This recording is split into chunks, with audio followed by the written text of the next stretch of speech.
Welcome to the Learning Pines YouTube. We hope this video helps. You start by confirming prerequisites and taking quick safety steps.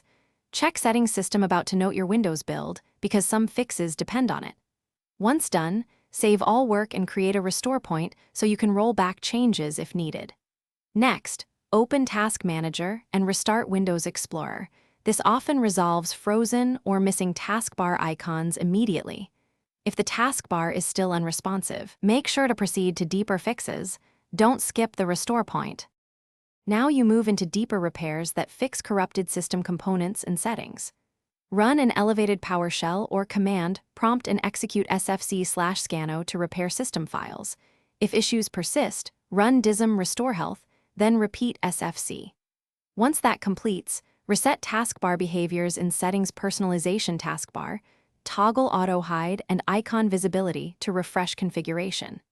If specific icons or widgets are gone, reinstall or re-register those apps with PowerShell. Finish by validating the fix and knowing one key troubleshooting path.